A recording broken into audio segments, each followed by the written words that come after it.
So excited with the squad. Perfect. And would you have liked to have played in the City squad? Well, who wouldn't want to play in this quarantine? I have this running joke with the boys in the studio as well. I've got so many favorite players. I mean, Cancelo, the way he plays as a fullback, certainly on the left side, and he ends up in this sort of number 10 position.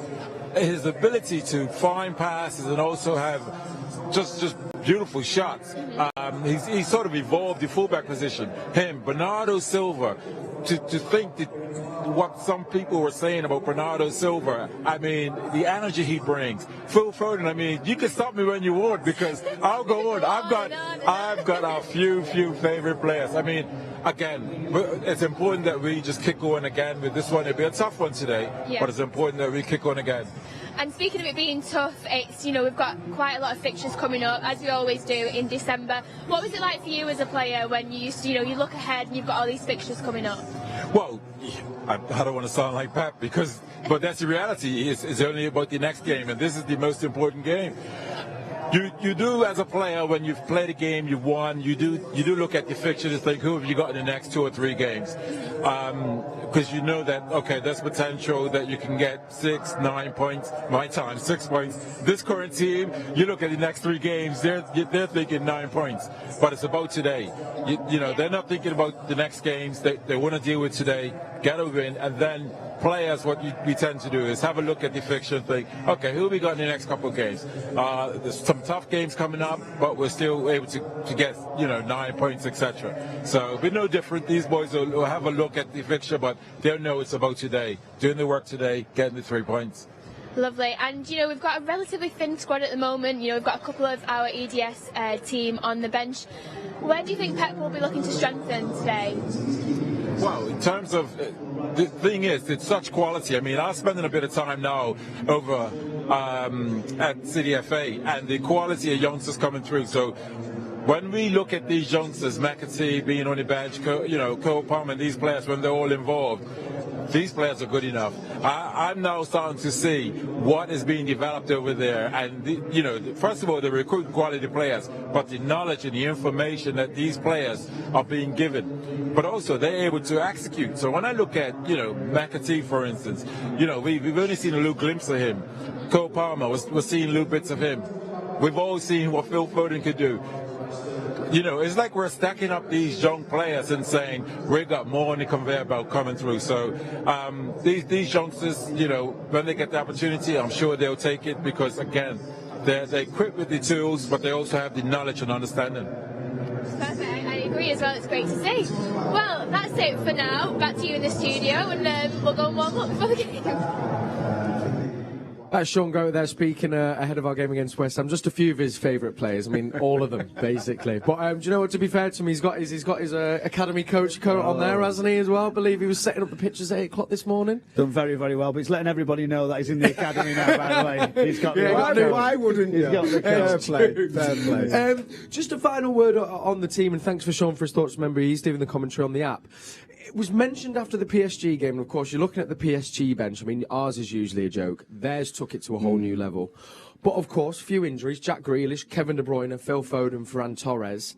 Suddenly, the conversation was, is our squad just a little bit thin when we do maybe have 4 or 5 injuries? Now, would you agree with that, or would you disagree with that, Brownie? I think you've got to agree with that. Yeah. You look at the amount of games, playing twice a week certainly doesn't help the loading. The squad and the players that are missing are a huge miss to the football club. But it's a great opportunity, isn't it? McAtee, Cole Palmer, and then the rest really is what you'd have expected to be in the squad. So good opportunity. Cole Palmer, for instance, is getting better and better. He's one we want to see. So really it's given his pathway a little bit more experience, isn't it? Quicker than what it would have been if everybody would have been fit. Yes. But would Pep will want a little bit of a stronger squad, I'm sure, if he can get that. But he likes to work with a tight lot of numbers. But the issue we've got is now with the game, the Champions League, Leipzig, could that be a little bit of a one where you could play some different personnel? Yeah, possibly. I mean, Cole Palmer, we seen him last time I was doing City TV. We seen him. He got on for maybe 3 or 4 minutes at the end of the game, and then he went across to the academy and scored a hat-trick. And for me, listen, we all know he's a good player, so he wouldn't be involved in the first team. But what he's done is he's gone and shown he's got the right mentality as well, because he's not spitting his dummy out thinking, I've got to play again now. He's gone over there and said, this is why I'm playing in the first team. This is why I'm in the first team squad. So what's going on at the football club? It's not just the quality of player they've got. They've got quality of men. Yes. Definitely. We've got 3 forward players out, as you can see. So you can see we're a little bit light. So I think we could probably strengthen that area. But it's very rare you have 3 players of that kind of quality out of the squad. So if you put them in that squad on the bench there, all of a sudden saying, yeah, we're fully loaded. Where would maybe be that one area, do you think, possibly? If you were to, maybe not January... Don't say number 9. Cause no, I'm not. No, we steer away from the general chat. I'm thinking, would it maybe be another player who could play across a forward 3? Would it be someone who could maybe join alongside in the midfield? I'll tell you what it will be. It'll be an adaptable footballer, because that's all Pep Guardiola deals with. He doesn't deal with players that can play in one position. He deals with players that he looks at, and he looks at their profile and their quality and what they've got technically, and he'll say, right, I can play in there. It's so difficult to be critical, isn't it? Actually say, go and strengthen that. Obviously, at the top of the pitch, yes.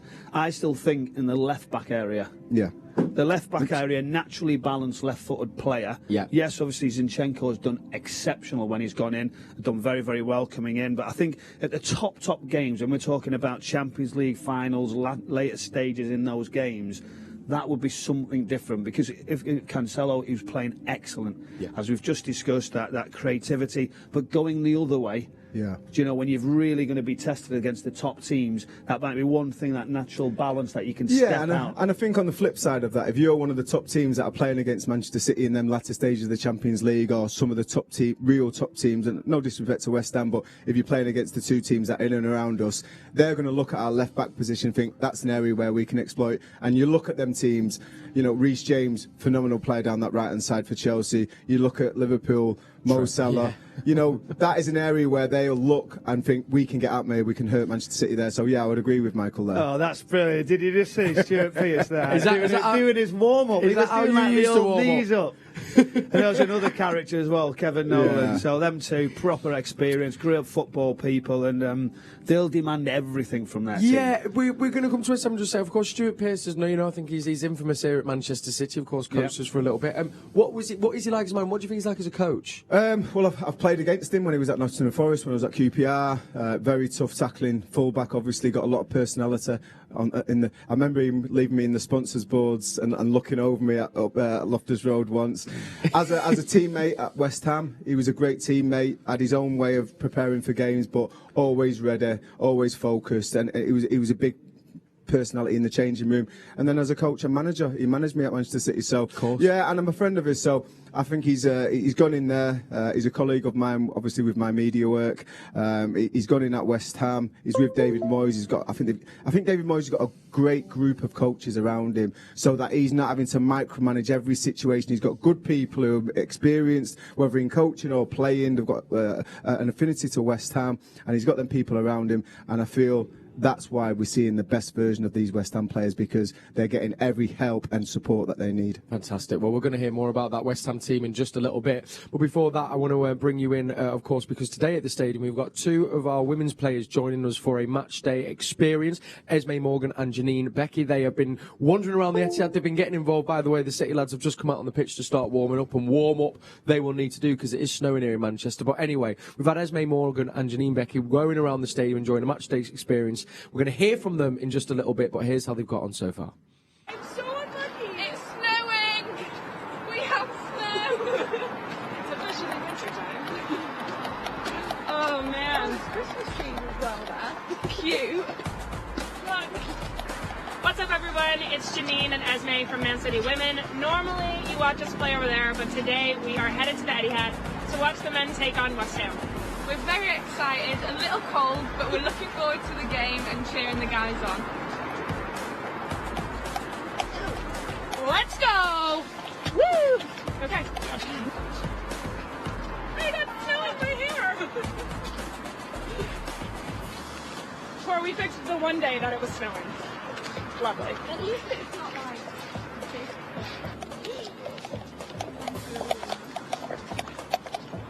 Thank you very much. Thank you. Mr. Diaz, making his front cover debut. There's that was so aggressive. Ellen White. 100 caps for England yesterday. And a goal. Legend. And a goal too. Per usual And a goal for Mrs. Ellen White. Nice. He's got a chin pad on.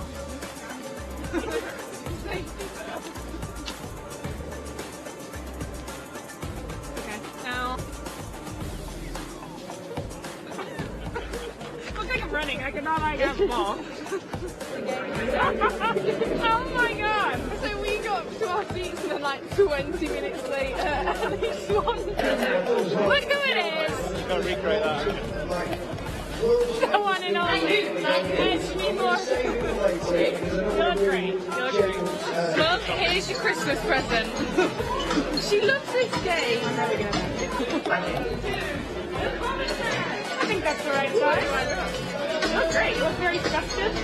See this game? Can we get a picture? Yeah, of course. Thank you. Sorry to interrupt. You look kind of busy. I don't want to bother you. Don't worry. Okay, that's cool. Thank you. Oh, yeah.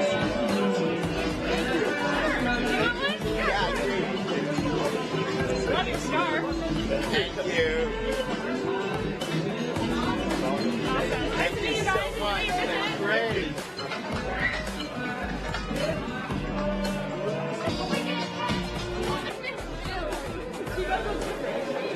Steph is the most different. Yeah, I would Then agree. Jill, then Kate. KB looks the same, just slightly younger. calm. Exactly that, yeah, we've got more. Well, we're heading into the stadium now. Get out of the snow and enjoy the game. Even Ebenezer Whitman must be feeling Going for a City win. We are all about clean sheets here, so I'm going to 3-0 to the good guys. I was actually going to say great minds. Let's go. To be honest with you, yeah, they're having a stage with us, telling us all about it, telling us about Declan, and also there's a couple of City connections that have been involved as well. Wow. I mean, they say to enjoy the game. I'm sure they're also off to enjoy some nice hot food and some hot beverages inside the hospitality room. That's Esme Morgan and Janine Becky. We're going to hear from them a little bit later on in the show to get their thoughts. And, of course, as well, wishing Esme Morgan the speediest recovery. She got that kind of really bad injury a couple of months ago, but I know she's on the road to recovery, so all the well wishes from us at Matchday Live.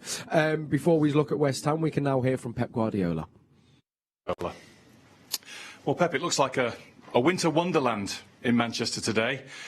Are your players going to dazzle us with their football again today?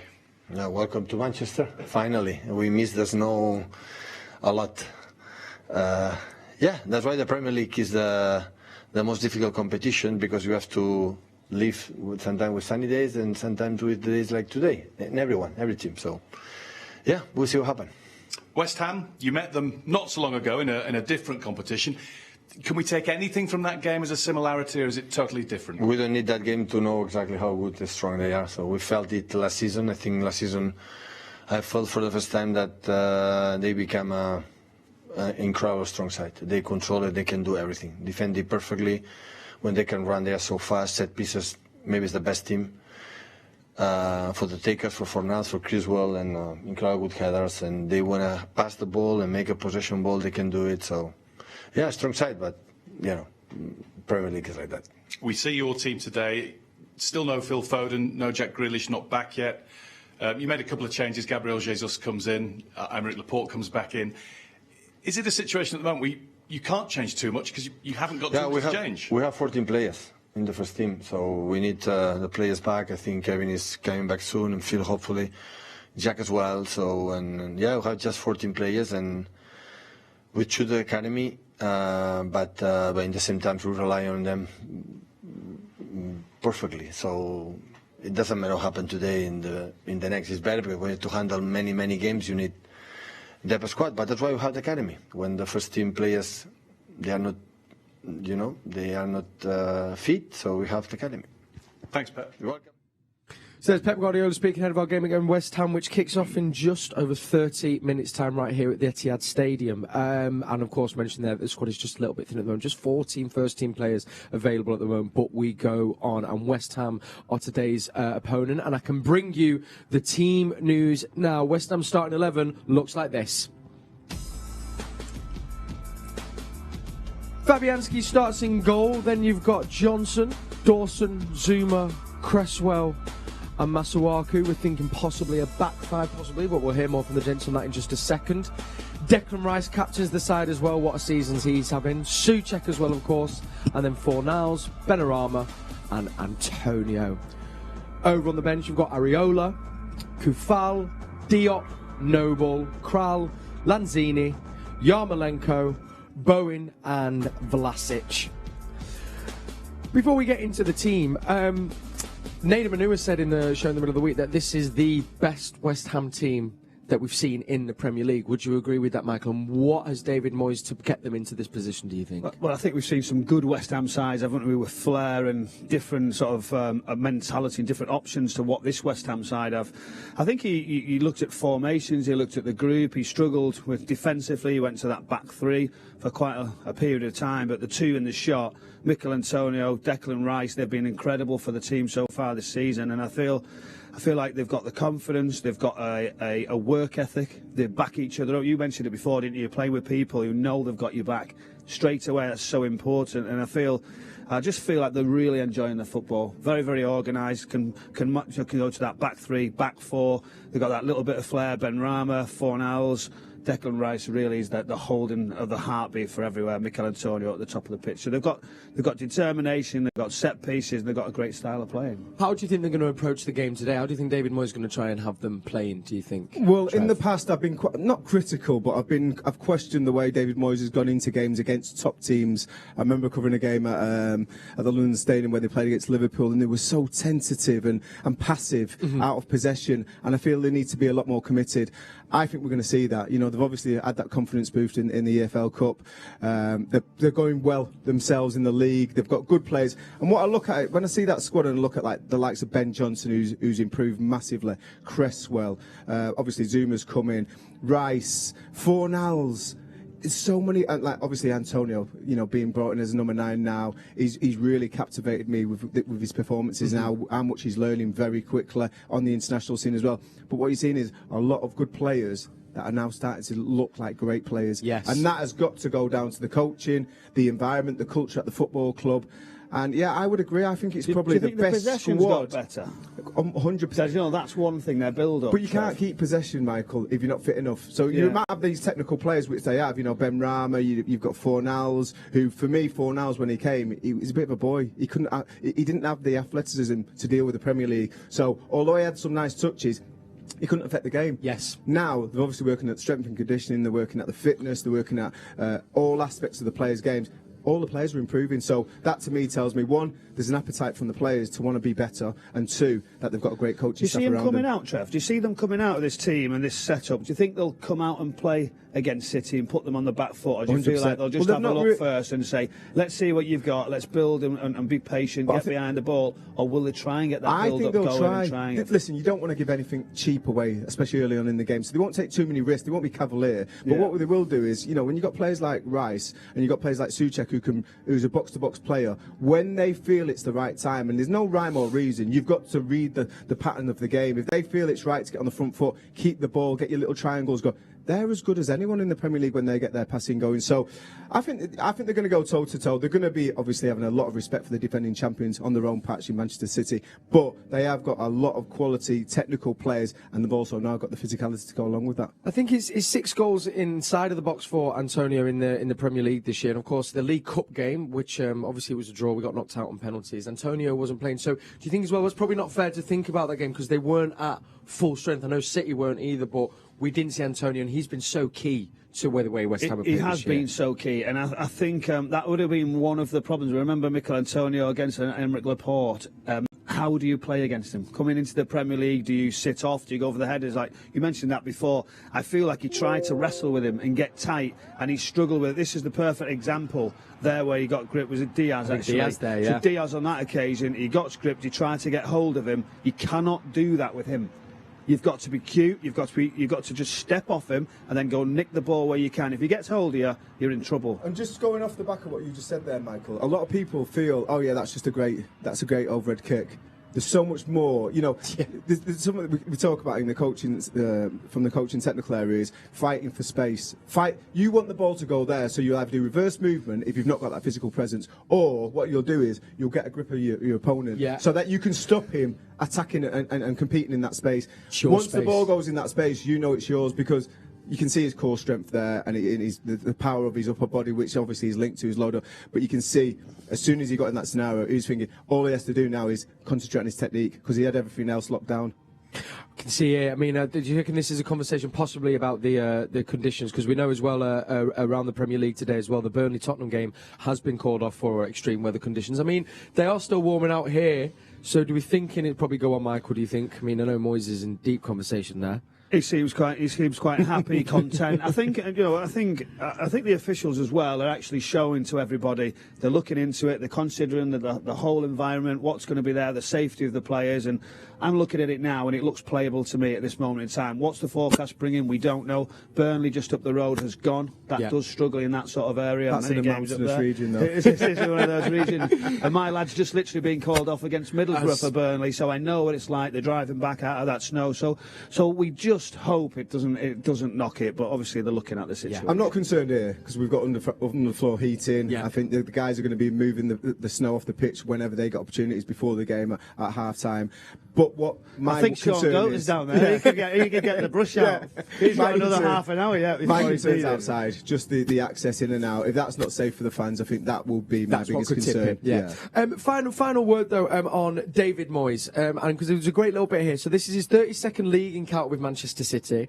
Out of those, he only lost 6 of his first 22 fixtures. He's drawn 1 of them, and then of course he's lost 8 in the last 9 since kind of coming back. Because that was the thing when Everton were our bogey team. He obviously was at West Ham, went away. Pellegrini came in, then comes back. Is that quite a weird thing, do you think, for a coach to kind of be at a club, go away, and then be asked to come back? Or can you understand that? I'm kind of curious, really. I didn't think he deserved to get let go because he kept him up for the end of that season, to the end of that season, and then he was released. And Pellegrini came. I thought he was a right fit for the club. I think some of the fans hadn't bought into him, so I think that might have come into the thinking for David Gold and David Sullivan. But for me, I thought he did well enough in that first spell. I think he was the one who started playing Antonio up front as well and getting him off the wing-back area where he's a waste. You look at the size of him. He's not a wing man. He can't play on the wing. Put him down the centre because for me it's obvious that's where he could play. He could score goals. But I think since he's come back, he's been a revelation, and he has really.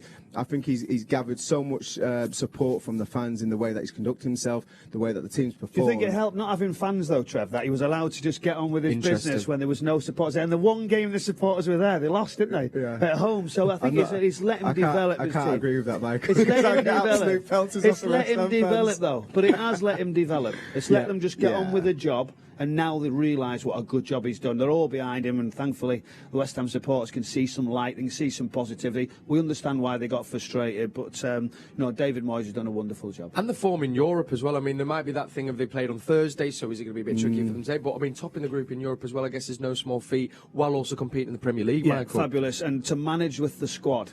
And I think that's the difference going into these European competitions. A couple of changes, some players have come in, you see the experience they've got. Mark Noble stepping in those games, still going strong in behind Declan Rice and Souček. So, listen, I think the club on the up. They're going very, very well, but again, yes, I think Thursday night, the loading, hopefully Manchester City can go very, very quickly at them and put them on the back foot. Fantastic. Right, gentlemen, I've been so excited to bring you this. One name that I'm sure is infamous among you fans at home, and of course will bring you a big smile, is Mr. Paulo Wanchop. And this week we managed to get hold of him. He's back in Costa Rica, and we can hear what he's been up to. And of course, he's a man that's played for both of these teams today. So here he is speaking, of course, about the game, and of course some of his ex-teammates as well. So our 2 guests in the Matchday Live studio for the West Ham game are Sean Goater and Trevor Sinclair. We asked them about you, and they've said this. So Sean Goater sent us a message and just said, he's another player I had a great relationship with and I understood very well. Paulo had the ability to be a maverick on the field by ignoring the obvious pass to someone else, but then a piece of individual skill or dribble past the opposition by surprise. He said for everyone else, Paulo was unpredictable, but for me, he was predictable, and that's why I loved to play with him.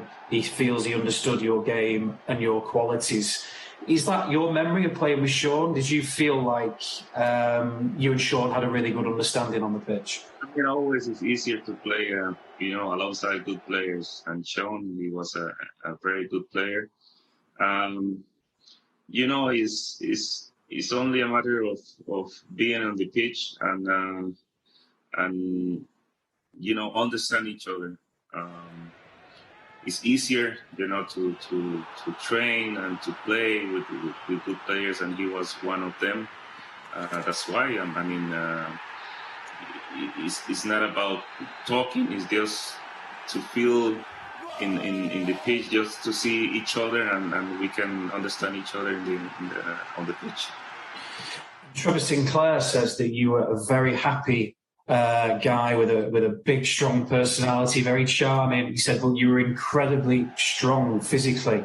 Was that a part of your game? Do you feel? Because people remember your skill and your technical side, but Trevor's saying that actually you were an incredibly powerful player. Well, it's something that and I knew from when I had the chance to go on trial to England. I knew it was going to be a very physical. So also I used to play basketball as well. So I knew how to use my body, my arms and everything. But of course, when I got into England, I had to work out a lot. Physically, I need to work, too much to be able to compete. But as I said before, I used to play basketball, so the combination of playing basketball and using my body, that was my strength to be able to survive in a very competitive league. One of our favourite memories of you at City was obviously your debut when you scored a hat-trick. Did you keep the ball at the end of the game? Because the footage we've got on video of you, the referee has the ball at full time. Did you get the ball off him and keep the football at the end of that game? At that time, I didn't know. I didn't know that players who score 3 goals, they will, keep the ball. Yes, at the end, I went on the tunnel and I kept my, the ball. So here in my house and yes, that was a big surprise for me. But I was really happy to be able to live that experience in Main Road with good players, with George Weah and all those players, Sean Golter and good players over there, and of course that was a great start for me at home. And would you say the most important goal you scored was the goal against Newcastle that made sure that City stayed in the Premier League? What's your memory of that goal? Because that was hugely tense. It was very tense, that game. I think it was in the second half, I think 70, 75 minutes, I don't know. And it was a good cross from Anelka, and I just tried to had a good contact with my head, and after that, when the ball went into the goal, that was the atmosphere was great. So that was a great memory from me, and I always try to speak to my son who is playing football now, and he likes to see the footage and see the highlights of that game. Oh, that's absolutely brilliant. That's Paolo Monch up there speaking in Costa Rica. It was so great. I mean, he hasn't changed. No, he just looks the exact same. Good skin product. Yeah. Also, I'm sure that Costa Rican sun helps a massive amount as well, doesn't it? But what a man, and also great player as well. Must have been so great to play with. Great player. Lucky enough to play with him at West Ham and Manchester City, and huge competitor. Great lad in the changing room. Loads of personality, and it was a joy to play with him. You knew that if you're going to put the ball in a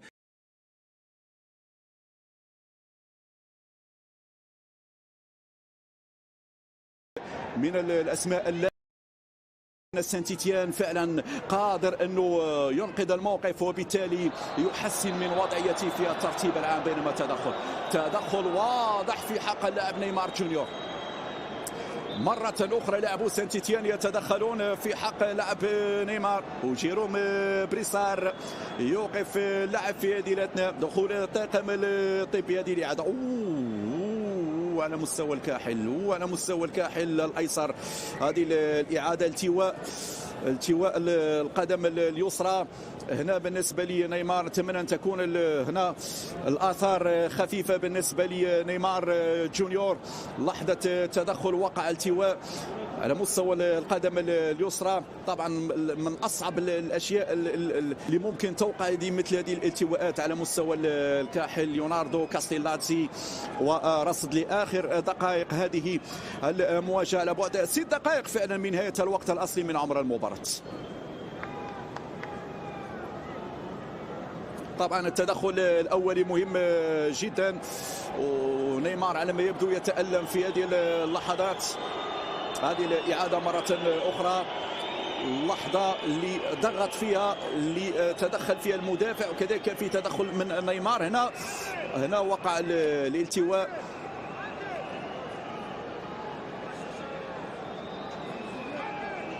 إذن في انتظار هل نيمار سيكمل المباراة أم لا؟ هل سيكون هناك تبديل اضطراري؟ فعلا الحكم يطلب إخراج اللاعب نيمار في هذه اللحظات.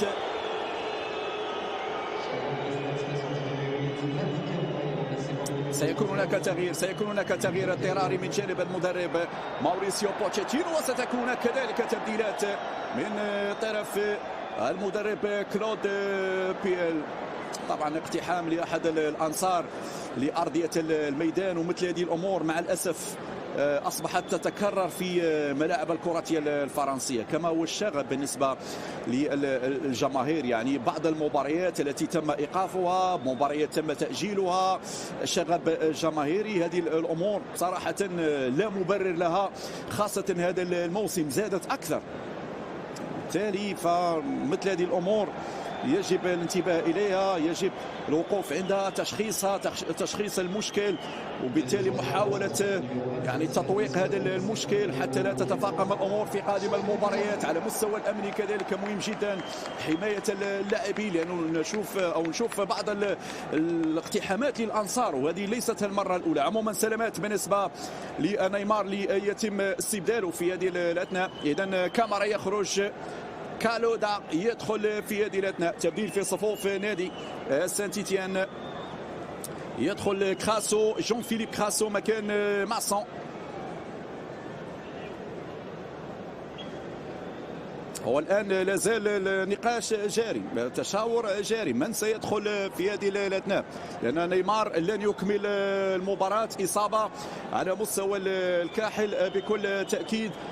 بالتالي سننتظر قادم الساعات، سننتظر التشخيص الطبي والفحوصات للوقوف عند يعني إصابة اللاعب نيمار. هل هي طفيفة غير خطيرة أم خطيرة؟ الأمور أكيد لن تعرف الآن، أكيد لن تعرف الآن، ستعرف بعد أكيد إجراء الفحوصات. بالتالي هنا دينا إيبيمبي سيدخل مكان نيمار جونيور. هذا هو التبديل الاضطراري في هذه اللحظات. على الأرجح غدا بعد غد ممكن التعرف على حجم الإصابة بالنسبة للاعب البرازيلي نيمار. إذا يترك مكانه لدينا إيبيمبي في ما تبقى من دقائق هذه المواجهة. عموما تبقت فقط 3 دقائق على نهاية الوقت الأصلي، والحكم سيأخذ بعين الاعتبار هذا التوقف الذي حصل قبل حين. ماركينيوس يلعب الكرة في اتجاه راموس،